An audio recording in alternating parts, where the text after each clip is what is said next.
في كتابه المجيد. فأعوذ بالله من الشيطان الرجيم. بسم الله الرحمن الرحيم. قل هل يستوي الذين يعلمون والذين لا يعلمون. وقال النبي صلى الله عليه وسلم إن الله يرفع بهذا الكتاب أقواما ويضع به آخرين، أو كما قال عليه الصلاة والسلام.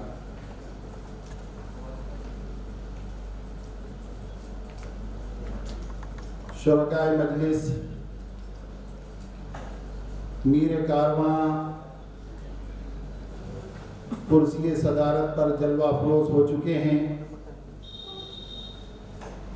اب ہمارا فرض بنتا ہے کہ ہم جلدی جلدی اپنی نشستوں پر بیٹھ جائیں، تشریف لے آئیں، تاکہ باقاعدہ جلسے کی کارروائی شروع کی جا سکے.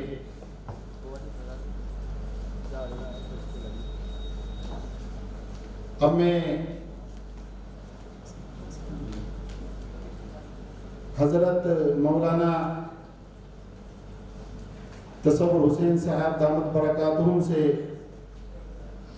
جو ہمارے اس جلسے کے صدر محترم ہیں، میں اجازت چاہوں گا کہ وہ ہم کو اجازت دیں تاکہ ہم جلسے کی کارروائی کو آگے بڑھا سکیں. صدر محترم کی اجازت سے انشاءاللہ ہم کارروائی کو بڑھاتے ہیں. معزز علماء کرام، جیسا کہ آپ سب لوگ جانتے ہیں کہ حضرت مولانا تصور حسین صاحب دامت برکاتہم کی ذات عالیہ کسی تعارف کی محتاج نہیں. آپ سرزمین مالوہ کی عظیم شخصیت ہیں. آپ کی سرپرستی میں ایک معروف و مشہور دینی ادارہ جامعہ اسلامیہ بنجاری اندور تعلیمی میدان میں بلندیوں کو چھو رہا ہے. سینکڑوں فرزندان اسلام اس میخانہ توحید سے سرشار ہو کر کئی بنجر علاقوں کو سیراب کر رہے ہیں اور لوگوں کی دینی اور علمی پیاس بجھا رہے ہیں. حضرت والا کئی تنظیموں کی اہم ذمہ داریوں کو نبھا رہے ہیں اور صوبائی سطح پر بڑے بڑے کارنامے انجام دے رہے ہیں. حضرت بہت ساری صفات عالیہ سے متصف ہیں اور خصائل حسنہ آپ کی شخصیت کو زینت بخشتی ہیں. آپ انتہائی سادہ، منکسر المزاج اور متواضع واقع ہوئے ہیں. نخوت و پندار کا دور دور تک کوئی شائبہ نہیں. خرد نوازی حضرت کی رگ و پے میں سرایت کیے ہوئے ہے اور حضرت کی خوش اخلاقی ان کے گلشن علمی کو بلندیوں پر پہنچا رہی ہے. تمام لوگوں کو ساتھ لے کر چلنے کا سلیقہ کوئی حضرت سے سیکھے. یہ حضرت کی بہت ہی اچھی عادت ہے اور اس اچھی خصلت کی بنا پر حضرت ایک کامیاب مدرسہ چلا رہے ہیں. اور حضرت نے جو کھیپ تیار کی ہے طالبان علوم نبوت کی شکل میں، وہ ہندوستان کے گوشے گوشے کو اور چپے چپے کو روشن کر رہی ہے. یہ حضرت کے لیے اور تمام اہل ہند کے لیے بہت ہی سعادت اور خوش بختی کی بات ہے. حضرت نے ہر راہ پر چراغ جلا دیے ہیں. وہ چراغ روشنی دے رہے ہیں. بس ہم کو روشنی حاصل کرنے کی ضرورت ہے. ہم نے ہر منزل امکان پہ جلائے ہیں چراغ، ورنہ ہر قافلہ راہوں میں بھٹکتا ہوتا. صدر محترم کے ایک مختصر سے تعارف کے بعد، جس کی چندہ ضرورت نہیں تھی اور الحمدللہ ان الفاظ سے بہت بلند بالا ہے حضرت کی ذات عالی، اب ہم بزم کی باقاعدہ ابتدا کرتے ہیں. اور آپ کو بتلا دیں کہ یہ اس سیمینار کی، اس ورکشاپ کی چوتھی نشست ہے جس کے اندر 2 مقالے یا 2 محاضرے پیش کیے جائیں گے۔ ایک محاضرہ حضرت مولانا محمد محفوظ صاحب فلاحی ناظم جامعۃ الحکمہ کا ہوگا، جن کا عنوان ہے دنیا کے اہم فکری ادارے۔ دنیا کے اہم فکری ادارے، ظاہر بات ہے یہ بڑا اہم عنوان ہے، اور ہم کو موجودہ حالات میں بالکل سچائی کے ساتھ یہ جائزہ لینا ہوگا کہ موجودہ دور میں فکری ادارے کہاں کہاں ہیں، کون کون سے ہیں۔ ایسا تو نہیں کہ وہ ادارے صرف دینی ہوں اور صرف تعلیمی ہوں، لیکن فکر سازی کا کوئی کام ان سے انجام نہیں پا رہا ہو۔ انشاءاللہ ہمارے محاضر حضرات ان محاضرات پر مکمل تفصیل سے روشنی ڈالیں گے۔ کیا دارالعلوم دیوبند، کیا دارالعلوم ندوۃ العلماء کو فکری اداروں میں شامل کیا جا سکتا ہے، یا ہندوستان کے اور دیگر جو بڑے مدارس ہیں کیا ان کو ہم فکری اداروں میں شامل کر سکتے ہیں؟ یہ اہم سوالات ہیں جن کے جوابات آپ انشاءاللہ ہمارے محاضر حضرات کے محاضروں میں پائیں گے۔ دوسرا محاضرہ ہوگا جناب مولانا مفتی محمد حسان صاحب فلاحی، جو حضرت کے فرزند ارجمند ہیں۔ ان کا عنوان ہے انٹرنیشنل علمی ادارے۔ تو حضرت انشاءاللہ اس پر روشنی ڈالیں گے۔ اس نشست میں صرف 2 ہی مقالے رکھے گئے ہیں، وہ اس کی وجہ بھی یہ ہے کہ جلدی ہی ہم کو انشاءاللہ اس پروگرام کو ختم کرنا ہے، اور ایک دوسری تقریب میں ہم سب کو مہمانان اعزام کو تمام شرکاء کو شریک ہونا ہے۔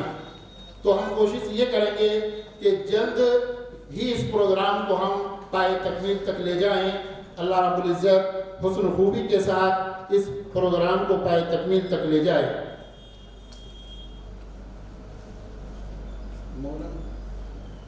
حضرت مولانا محفوظ فلاحی صاحب کو میں دعوت دیتا ہوں کہ وہ تشریف لائیں اور اپنا محاضرہ پیش فرمائیں۔ شاید وہ ابھی پہنچ نہیں پائے ہیں۔ تو محاضر دوم مولانا مفتی محمد حسان صاحب فلاحی، استاد جامعہ اسلامیہ بنجاری کو ہم دعوت دیتے ہیں وہ آئیں اور اپنا محاضرہ پیش فرمائیں۔ آپ کو اللہ رب العزت نے بڑی خوبیوں سے نوازا ہے، ہمارے حسان صاحب کو، اور خطابت کا خاص ملکہ اللہ رب العزت کی طرف سے عطا ہوا ہے، اور یہ خطابت بھی بہت ہی ضروری چیز ہے۔ اس زمانے کے اندر اس خطابت سے بہت سے محاذ کو لوٹا جا سکتا ہے، اور بہت سے محاذ پر دین کی، اسلام کی کا دفاع کیا جا سکتا ہے۔ ان کی اس خوبی پر اس شعر کے ساتھ ان کو دعوت دیتا ہوں۔ تاثیر بیاں، زور بیاں، سحر خطابت یہ کام کی چیزیں ہیں، انہیں اور سوا کر تشریف لائیے۔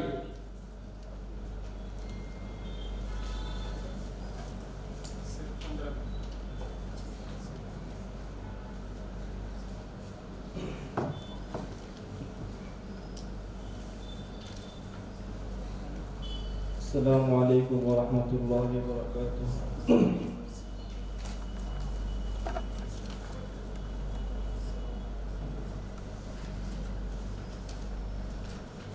بسم اللہ الرحمن الرحیم۔ ہمارے مقالے یا محاضرے کا عنوان ہے انٹرنیشنل علمی اور فکری ادارے۔ زمانے کے اعتبار سے اگر اسلامی نظام تعلیم کے ادوار کو قائم کیا جائے تو 3 دور قائم ہوتے ہیں۔ پہلا دور عہد رسالت سے دولت امویہ کے ابتدائی زمانے تک، دوسرا دور شروع ہوتا ہے عہد اموی سے 4 صدی عیسوی تک، اور تیسرا دور شروع ہوتا ہے 5ویں صدی سے 8ویں صدی ہجری تک۔ پہلے دور میں چونکہ جس طرح قرآن مجید اسلامی علوم و فنون کا سر چشمہ ہے، اور مسلمانوں کی تعلیم و تعلم کی داستان کا آغاز بھی قرآن مجید سے ہوتا ہے، جب قرآن مجید مجید کا نزول ہوا تو آپ صلی اللہ علیہ وسلم نے چند صحابہ اور حضرت عبداللہ بن سعید بن عاص رضی اللہ تعالیٰ عنہ کو مسلمانوں کو فن کتابت سکھانے کے لیے مقرر فرمایا۔ پھر اس کے بعد جب مدینہ منورہ پہنچے تو آپ صلی اللہ علیہ وسلم نے مسلمانوں کی تعلیم پر مزید توجہ فرمائی اور لکھنے اور پڑھنے کی طرف آپ نے صحابہ کو متوجہ کیا۔ غزوہ بدر کے قیدیوں میں سے جو لوگ لکھنا جانتے تھے ان کا فدیہ 10 مسلمان بچوں کو لکھنا سکھانا قرار پایا۔ اسی طرح مسجد نبی میں بھی علم کے حلقے لگنا شروع ہو گئے اور مستقل صحابہ معلمین کو عمال کے ساتھ دیگر ممالک میں بھیجنا شروع کیا۔ چنانچہ حضرت ابو موسیٰ اشعری رضی اللہ تعالیٰ عنہ جب بصرہ کے عامل بنائے گئے تو حضرت عمران بن حسین رضی اللہ تعالیٰ عنہ قرآن مجید اور شریعت اسلامی کی تعلیم کے لیے ان کے ساتھ بھیجے گئے۔ اسی طرح شام کی فتح کے بعد مختلف شہروں میں قرآن کی تعلیم دینے والوں کا تقرر ہوا۔ حضرت عبادہ بن صامت رضی اللہ تعالیٰ عنہ معلم قرآن کی حیثیت سے حمص میں قیام فرمایا۔ حضرت معاذ بن جبل فلسطین روانہ ہوئے۔ حضرت ابو درداء رضی اللہ تعالیٰ عنہ نے دمشق میں اقامت اختیار فرمائی۔ ان معلمین نے مفتوح شہروں میں درس و تدریس کا سلسلہ شروع کیا اور مکاتب قائم کی۔ یہ قرآن کی تعلیم کا سلسلہ تھا پہلی صدی میں۔ جہاں تک حدیث کا تعلق ہے تو علم حدیث کی اشاعت میں بھی مستقل طور پر صحابہ نے خدمات انجام دی۔ جو صحابی جس شہر میں قیام پذیر تھا اس نے وہاں علم حدیث کے درس کا اہتمام فرمایا۔ مسجد نبوی میں حضرت جابر بن عبداللہ، دمشق کی مسجد میں حضرت ابو درداء اور کوفہ کی مسجد میں حضرت حذیفہ بن اسحاق رضی اللہ تعالیٰ عنہ مجمعین کا حدیث کا درس ہوتا تھا۔ اسی طرح جب زمانے کی نئی نئی صورتیں اور نئے نئے مسائل جب سامنے آنا شروع ہوئے اور جب مسائل کے استنباط کی ضرورت محسوس ہوئی تو ایسی علمی بصیرت والے صحابہ جو علم فقہ کی باریکیوں کو جانتے تھے تو ان کو آپ صلی اللہ علیہ وسلم نے علم فقہ کی اشاعت کے لیے متعین فرمایا۔ حضرت عبد الرحمن بن قاسم شام میں، حضرت عبداللہ بن معقل اور حضرت عمران بن حسین بصرہ میں اور حضرت عبداللہ بن مسعود رضی اللہ تعالیٰ عنہ مدائن میں علم فقہ کی خدمت پر مامور ہوئے۔ یہ ایک اجمالی تعارف تھا پہلے دور کا۔ اس کی خصوصیات ہیں علم قرآن مجید حدیث اور فقہ میں منحصر تھا۔ اس کے ماں سوا کسی دوسرے علم کی اشاعت نہیں ہوئی تھی۔ تعلیم کتابی نہ تھی، قولی اور سماعی تھی۔ تعلیم کے لیے کوئی معاوضہ لینا یا دینا ممنوع تھا۔ اسی طرح دوسرے دور کا آغاز دولت امویہ میں حضرت عمر بن عبدالعزیز رضی اللہ تعالیٰ عنہ کی خلافت سے ہوتا ہے۔ سب سے پہلے حدیثوں کے منتشر سرمایہ کو یکجا کرنے کے لیے آپ ہی نے فرمان جاری کیا۔ اسی طرح حضرت عمر بن عبدالعزیز رضی اللہ تعالیٰ عنہ نے نظام تعلیم میں ایک دوسری تبدیلی یہ کی کہ پڑھانے اور پڑھنے والوں کو معاش کی فکر سے آزاد کر کے ان کے لیے مستقل وظیفے جاری کیے۔ دوسرے دور کی خصوصیات، علوم و فنون کا سرمایہ سینوں سے نکل کر سفینوں میں آیا۔ تالیف، تصنیف اور ترجمے کا سلسلہ قائم ہوا۔ کتب خانے کا قیام عمل میں آیا۔ اساتذہ اور طلباء کے وظائف مقرر ہوئے۔ تعلیم عمومی مسجدوں میں نہیں دی جاتی تھی بلکہ اگر کسی نئی تعلیم گاہ قائم کرنے کی ضرورت ہوتی تو نئی مسجد ہی تعمیر کی جاتی۔ بعض اسلامی ملکوں میں اہل علم کو اپنا تعلیمی شغل جاری رکھنے کے لیے جہاد کی خدمت سے بھی مستثنیٰ کیا گیا۔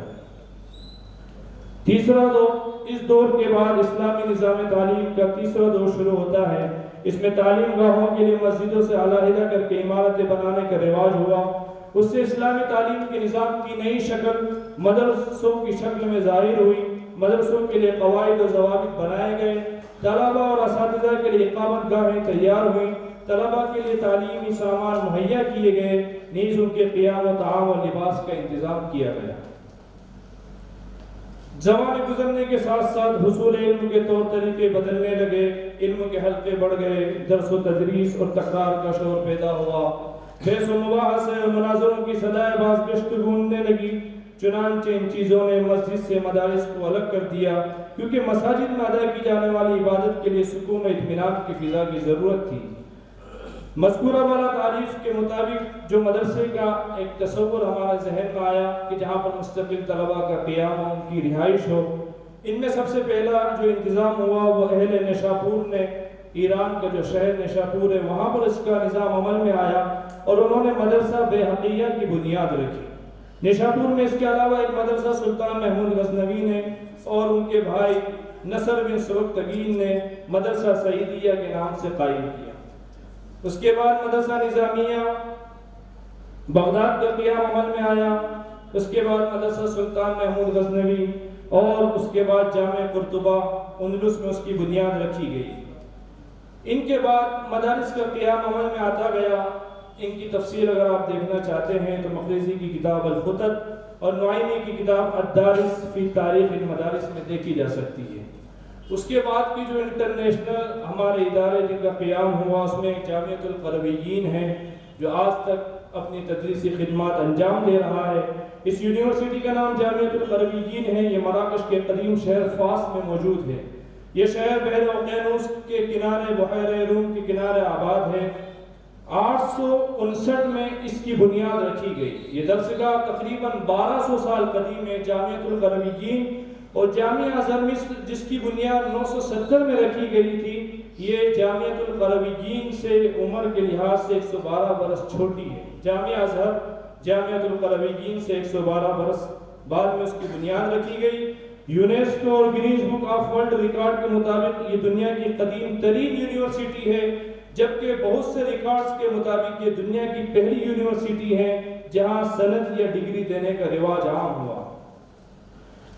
اس کی بنیاد کا تاسیس کا پس منظر یہ ہے کہ وہاں کے حاکموں نے دعا کی کہ اللہ ہمارے شہر میں ایسا جامعہ ایسا مدرسہ قائم ہو جہاں سائنس اور فلسفے اور تیری کتاب کی تعلیم ہو۔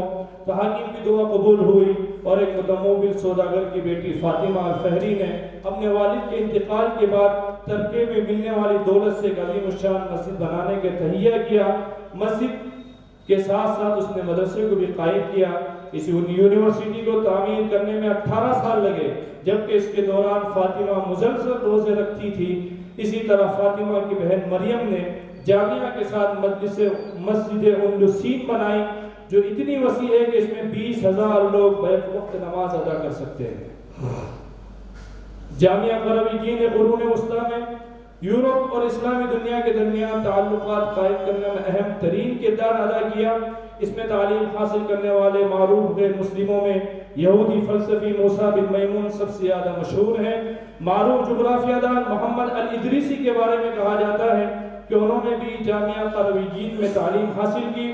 اسی طرح یورپ کا عربی اعداد اور صفر کا نظریہ دینے والے پوپ سلویسٹر ثانی نے بھی اسی جامعہ میں تعلیم حاصل کی۔ اس جامعہ کا 1963 میں مراکش کے جدید ریاستی یونیورسٹی سے الحاق کیا گیا۔ اس کے بعد جو قدیم اور عالمی انٹرنیشنل ادارہ ہے جامعہ زیتونہ، حسان بن نعمان الغسانی نے اس جامعہ کی تاسیس کا حکم دیا اور اس کی تعمیر 658 عیسوی 79 ہجری میں مکمل ہوئی اور اس کی توسیع والی افریقہ عبداللہ بن احباب اموی نے کی۔ جامعہ زیتونہ سے فارغ ہونے والی افضل شخصیات میں ابن خلدون، ابن عرفہ، ابو الحسن شاذلی وغیرہ مشہور ہیں۔ اسی طریقے سے شیخ جامعہ ازہر کے شیخ محمد الخضر حسین، انہوں نے بھی جامعہ زیتونہ سے تعلیم حاصل کی، اور ٹیونس کے مشہور شاعر ابو القاسم الشابی صاحب دیوان اغانِ حیا، انہوں نے بھی یہیں پر تعلیم حاصل کی۔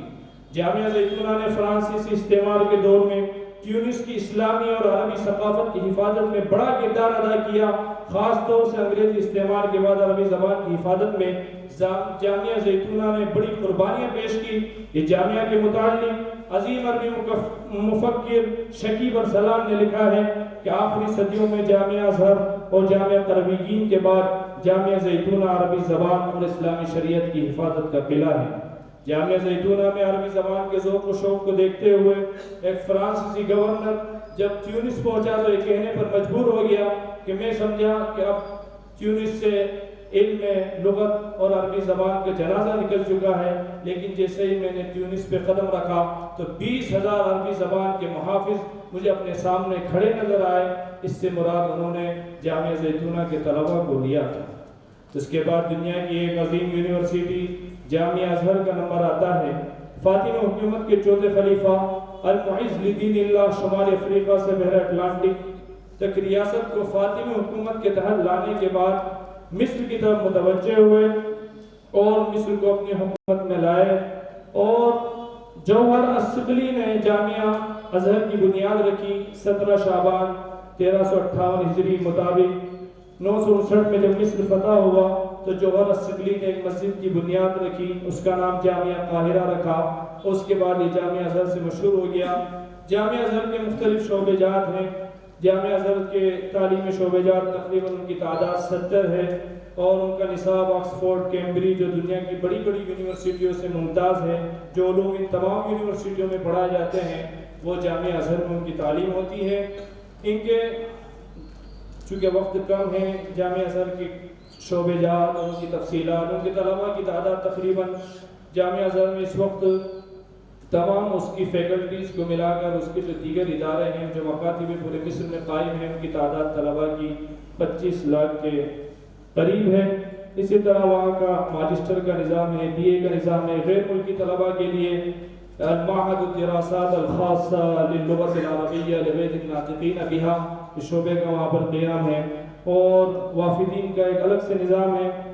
اور جامعہ ازہر کا جو پیغام ہے اصل وہ ہے السماحہ الوسطیہ والاعتدال۔ پوری دنیا میں اسلام کے اعتدال اور اسلام جو غلو سے خالی و تعصب اور اندھے تعصب اور غلو اور شدت پسندی والا اسلام کی جو ایک چھوی دنیا میں لوگ جسے سمجھتے ہیں اس کو دور کیا، اور انہوں نے ایک نئی تصویر دنیا کے سامنے اسلام کو سمجھانے کی کوشش کی۔ یہ تو ہماری انٹرنیشنل یونیورسٹیاں تھیں جن کا تعلق ہمارے ملک سے نہیں، اب وہ عالمی ادارہ جو ہمارے ملک میں ہے اور جسے ایک عالمی شان ہے، دارالعلوم دیوبند، جب ہندوستان میں مغل سلطنت کے زوال نے سیاست کے ساتھ ساتھ مسلمانوں کے عقائد اور فکر و نظر کی بنیادی ہلا ڈالی تھی، اس کے بعد یورپ کی جب یلغار آئی تو ہمارا اکابرین کھڑے ہوئے اور انہوں نے دارالعلوم دیوبند کی بنیاد یہاں پر ڈالی۔ فکر ولی اللہ ہی اس کا سر چشمہ تھا۔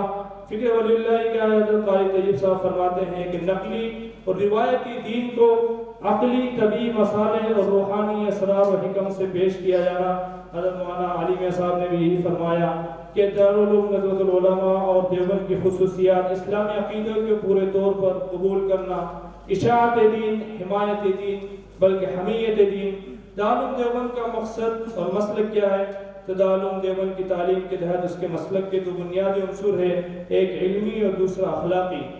اول کا تعلق شاہ ولی اللہ رحمۃ اللہ علیہ کی ذات گرامی سے ہے، جن پر من جانب اللہ الہامی طور پر یہ مسلک وارد ہوا، اور دوسرا جو دارالعلوم دیوبند کا مسلک ہے فقہی اعتبار سے الاعمال اولا من الایمان، جس کا لازمی نتیجہ یہ ہے کہ حدیث جو منشا ہے وہ شارع علیہ السلام سے زیادہ اوفق اور اقرب ہوتی ہے، اسے پیروی امام ابو حنیفہ دارالعلوم دیوبند اس پر عمل کرتا ہے۔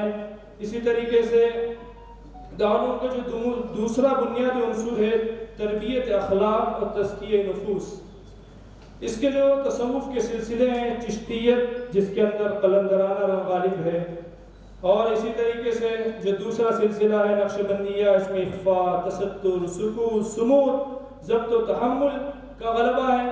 ان دونوں ہی سلسلوں کو حضرت جب ان سلسلوں کا ورود حضرت نانوتوی اور حضرت رشید احمد گنگوئی پر ہوا تو یہ دونوں ہی سلسلے، دونوں ہی نسبتوں کا جو مظہر ہے وہ دارالعلوم دیوبند بنا۔ غرض تمام سلاسل علمیہ و سلاسل تصوف قدرتاً ایک ہو کر دارالعلوم کی بنیاد میں نمایاں ہوئے، اس لیے اگر دارالعلوم کو مرکز اتحاد امت تسلیم کیا جائے تو خلاف واقعہ نہ ہوگا۔ دارالعلوم کے مسلک کے اعتدال کے ساتھ اصولی بنیادیں ہیں، اور اسی طرح دارالعلوم کے قیام کے مقاصد، اسی طریقے سے دارالعلوم کی جو خدمات ہیں، چونکہ وقت اس کی اجازت نہیں دیتا ہے، عیسائیت کے خلاف دارالعلوم میں مقابلہ، ہندو احیا پرستی کے خلاف، دوسرے معاہدے تشریف نہیں لائے ہیں، لہٰذا ان کا وقت 10 منٹ آپ کو جو ہے، لیکن ذرا انٹرنیشنل علمی ادارے جی غیروں کے کیا اس کا ذکر کیا؟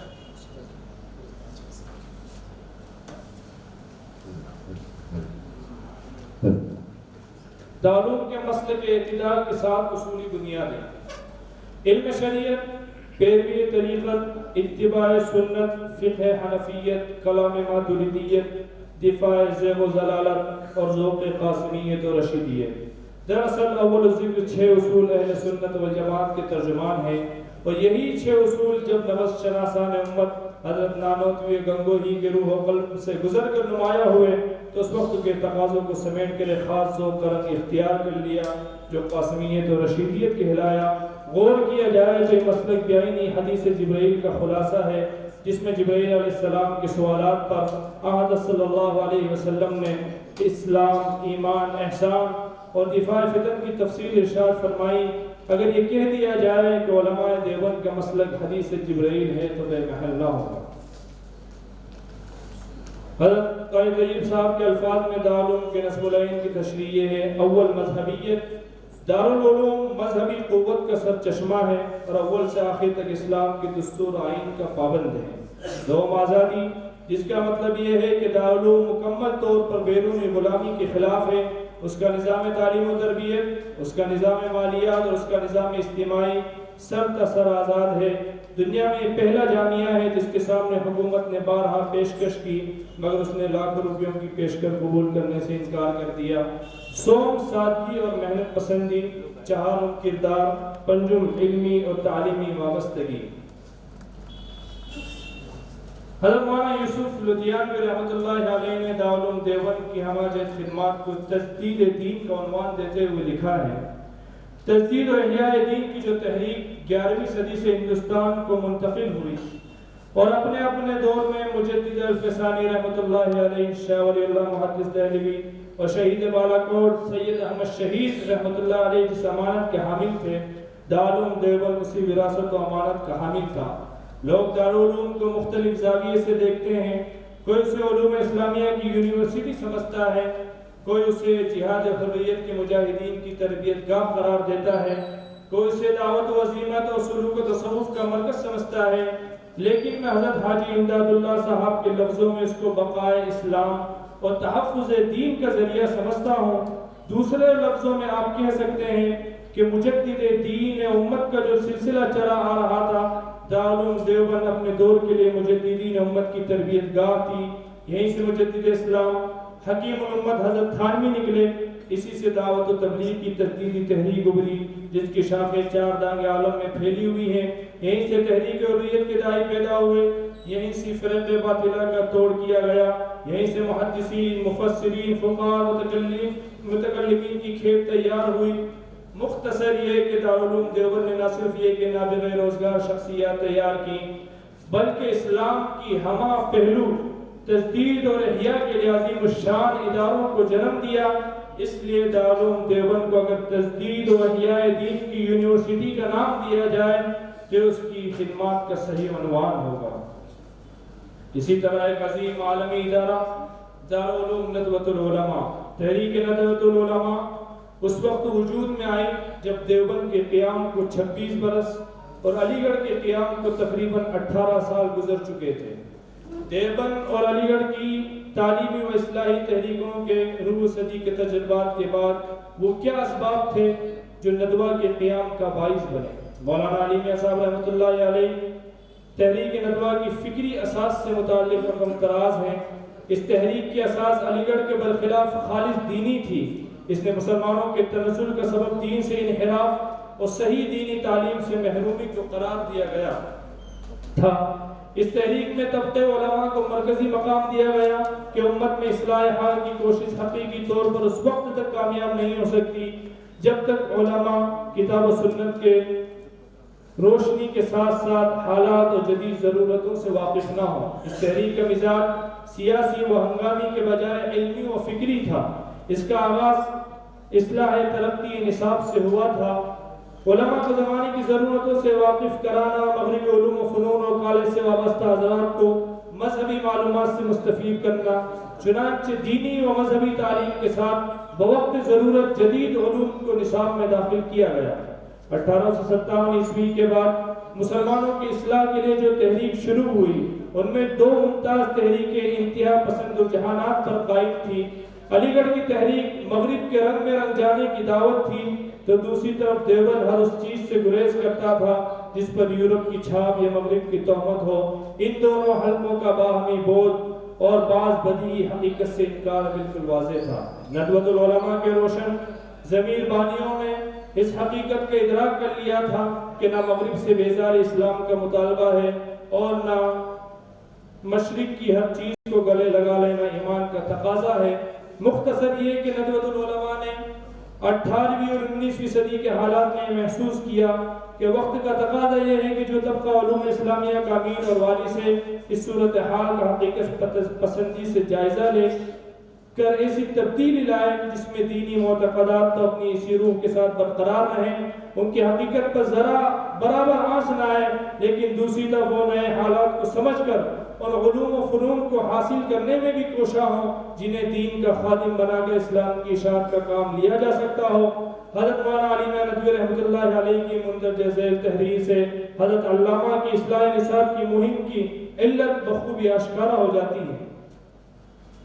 حضرت فرماتے ہیں کہ علوم اسلامیہ کا قدیم نظام تعلیم اس زمانے میں تو برابر بدلتا اور زندگی کا ساتھ دیتا رہا، جس میں انقلابات بہت دیر سے آئے۔ اس زمانے میں تو برابر ساتھ دیتا رہا جس میں انقلابات دیر سے آئے، لیکن اس کے باوجود جب نصاب اور عالم اسلام میں علمی و تعلیمی تحریک کے رہنما برابر اپنی ذہانت حقیقت پسندی کا ثبوت دیتے رہے اور تبدیلیوں اور اضافے ہوتے رہے، لیکن 19ویں صدی کا وہ زمانہ آیا جس میں حکمران خاندان کا نہیں بلکہ تہذیب و افکار و اقدار کے انقلاب رونما ہوا اور انقلابات کی کثرت اور شدت حد سے متجاوز ہو گئی، تو یہ نصاب ایک منزل پر آ کر ٹھہر گیا اور اس نے ہر تغیر و اضافے سے انکار کر دیا۔ تحریک ندوۃ العلماء کے پیش نظر کیا مقاصد تھے؟ تاریخ ندوۃ العلماء کے مطالعے سے کچھ اس ترتیب سے واضح ہوتے ہیں جو مندرجہ ذیل ہیں۔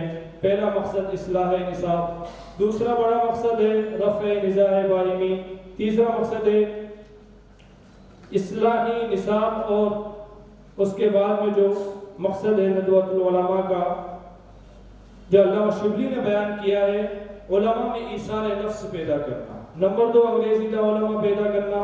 نمبر 3 مذاق حال کے مطابق علماء کے گروہ میں مقررین اور ارباب قلم پیدا کرنا۔ نمبر 4 ایسے علماء پیدا کرنا جو غیر ممالک میں اسلام کی اشاعت کر سکے۔ سن 1903 اور 1904 عیسوی کی سالانہ رپورٹ پیش کرتے ہوئے مولانا عبدالحی نے مقاصد خمسہ کا ذکر فرمایا، جس میں ذکر کردہ مقاصد کے علاوہ مزید 3 مقاصد کا ذکر ہے، اسے آپ دیکھ سکتے ہیں۔ اسی طرح دراصل دارالعلوم ندوۃ العلماء علامہ شبلی کے اس خواب کی تعبیر ہے جو انہوں نے مصر کے دارالعلوم کا معائنہ کرنے کے بعد دیکھا تھا، جس کی اساس میں قدیم و جدید کا کوئی اختلاف نہیں تھا۔ سفر نامہ روم مصر و شام صفحہ 153 پر رقم تراز ہیں۔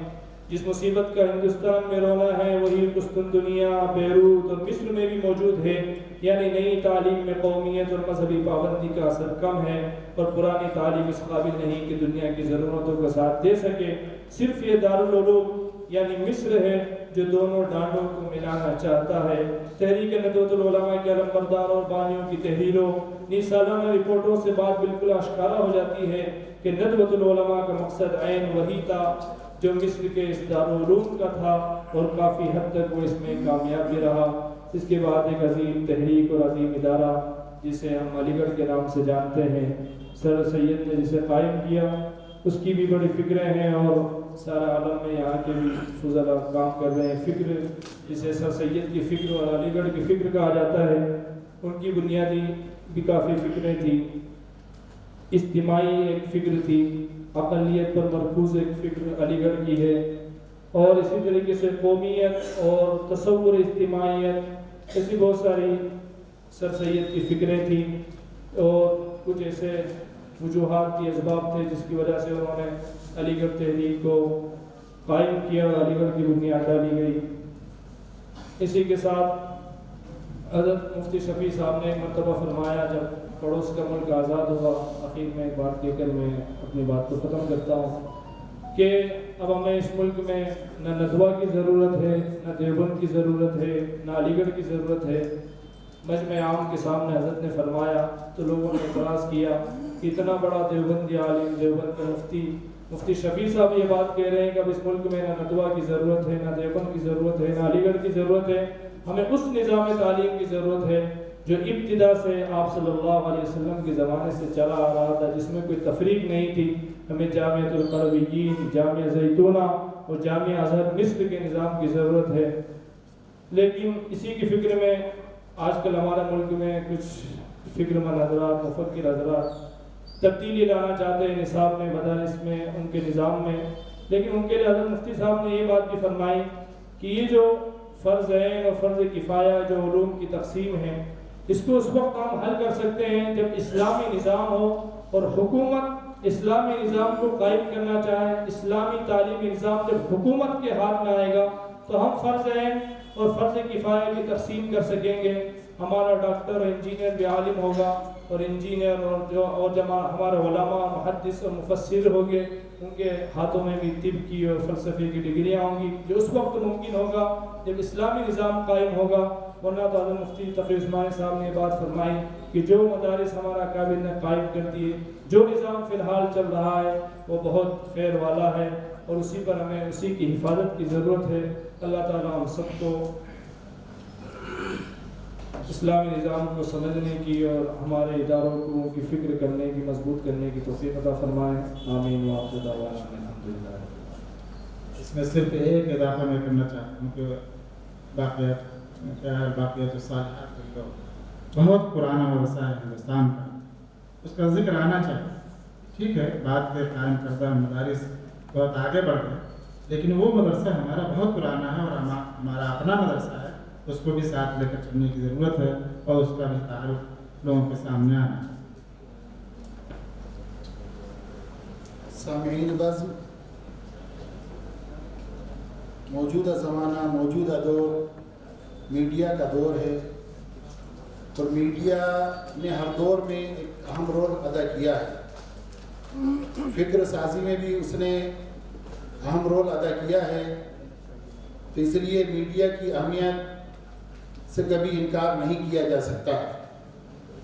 دور نبوی میں جب ہم دیکھتے ہیں تو ہم کو اس کی مثالیں ملتی ہیں کہ نبی اکرم صلی اللہ علیہ وسلم نے اپنے دور میں ان وسائل کو اختیار کیا جو اس وقت میڈیا کے طور پر دوسرے لوگوں تک اپنے خیالات کو پہنچانے کے طور پر استعمال ہو سکتے تھے۔ ان تمام چیزوں کو نبی اکرم صلی اللہ علیہ وسلم نے استعمال کیا۔ اس کی ایک مثال آپ یہ دیکھ لیجئے کہ نبی اکرم صلی اللہ علیہ وسلم کو جب لوگوں کو جمع کرنا تھا اور اپنی بات لوگوں تک پہنچانا تھا، تو نبی اکرم صلی اللہ علیہ وسلم نے ایک آواز لگائی، وا صباح، ایک آواز لگائی۔ اس آواز کو سنتے ہی لوگ جوق در جوق نبی اکرم صلی اللہ علیہ وسلم کی طرف بڑھنے لگے، بھاگنے لگے۔ جیسے ہی مجمع جمع ہوا، نبی اکرم صلی اللہ علیہ وسلم نے اپنی بات ان کے سامنے رکھی۔ تو میڈیا جو ہے ہر زمانے میں بہت مفید، کارآمد رہا ہے، لیکن یہ دودھاری تلوار ہے۔ کبھی تو اس سے اچھے فائدے بھی حاصل کیے جا سکتے ہیں، لیکن اگر یہ غلط لوگوں کے ہاتھ میں پڑ جائے اور غلط لوگ اس پر قابض ہو جائیں تو سب سے زیادہ نقصان دہ چیز بھی یہی ہے۔ اسی عنوان پر کیونکہ ہمارے دوسرے محاضر مولانا محفوظ صاحب فلاحی پتہ نہیں کیوں تشریف نہیں لا سکے، جبکہ ابھی تک کی تمام نشستوں میں اور تمام پروگراموں میں وہ بڑھ چڑھ کر حصہ لے رہے تھے، اور الحمدللہ ان کے محاضرے سے ہمیں بہت زیادہ توقعات تھیں اور بہت زیادہ اچھی نظر رکھتے ہیں وہ انٹرنیشنل علمی اداروں پر، لیکن پتہ نہیں وہ کیوں تشریف نہیں لا سکے اور ہمارا ان سے اب رابطہ نہیں ہو سکا۔ اس لیے دوسرے